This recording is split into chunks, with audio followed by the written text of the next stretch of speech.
Saviez-vous que la Côte d'Ivoire est l'un des rares pays au monde dont le nom ne se traduit jamais, quelle que soit la langue utilisée?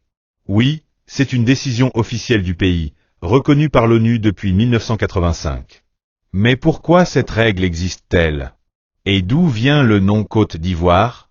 Aujourd'hui, je vous raconte l'histoire de ce nom unique et ce qui le rend si spécial. Il faut remonter plusieurs siècles en arrière, à l'époque des grandes explorations européennes entre le XV et le XIX siècle. À cette époque, les Européens nommaient les côtes africaines selon les ressources qu'ils y trouvaient.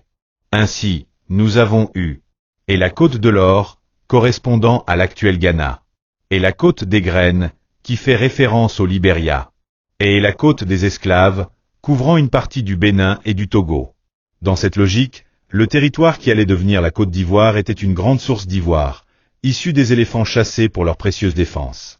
C'est ainsi que ce nom est né et a perduré à travers les siècles.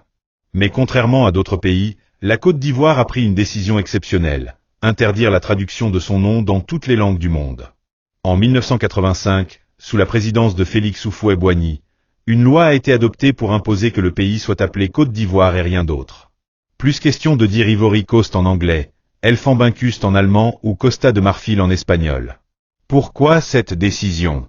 D'abord, pour affirmer l'identité nationale et éviter toute confusion avec d'autres appellations. Ensuite, pour renforcer l'unité du pays autour d'un nom stable et universel. Enfin, pour valoriser la langue française, qui est la langue officielle du pays.